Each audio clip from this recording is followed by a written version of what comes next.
Depending on a person's culture, everyone celebrates the holidays a bit differently.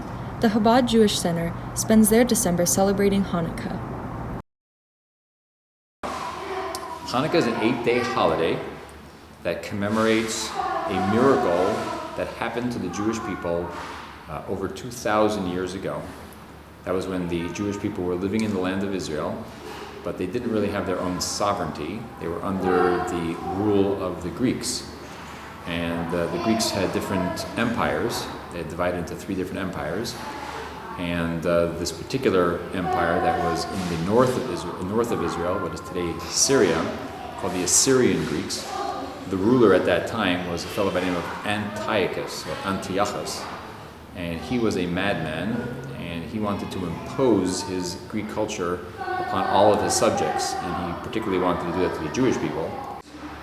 You have a 9-branched candelabra, or we call it a menorah, or a Chanukiah, and you light 1 candle each night, and every night you add another candle. So last night we lit 2 candles because it was the second night. Tonight is the third night, we'll be lighting 3 candles.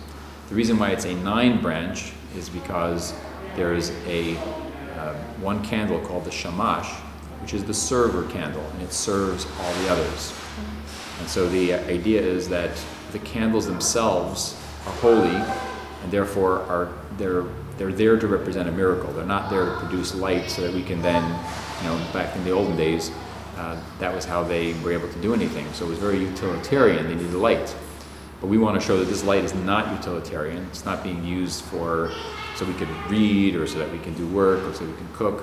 It's there so that we're celebrating a miracle. Beginning December 26 and ending January 1st, Kwanzaa joins community values and practices of continental African and African American culture. In my tradition, we celebrate Christmas on Christmas Eve more than Christmas Day.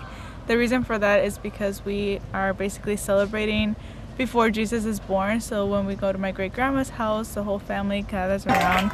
We have my uncle come in from Mexico, we have my cousin come in from the military. It's just a big gathering. We have dinner together, and then we open some presents together. And once it hits midnight, my great-grandma calls us all over to the living room, and she takes out baby Jesus from a room that she has him stored. We don't get to see him all of December until Christmas Eve. So she will take him out, and once it strikes midnight, we all get the chance to rock baby Jesus. We place him on el nacimiento, which is the birthing scene of Jesus, and that's when we actually start saying happy birthday and celebrating Christmas together. In Mexico, what we have the 3 wise men, and here they have Santa Claus. So they don't get Christmas presents on the 24th, 25th. They get them until the 7th of January. And we will mainly get presents on the 3 wise men day on January 7th. So we don't take down our Christmas tree or anything until probably like February. So the 3 wise men, for us, what they kind of represent is just like these 3 kings that traveled all the way from their different places to see Jesus, whose names are Melchor, Baltasar, and Gaspar.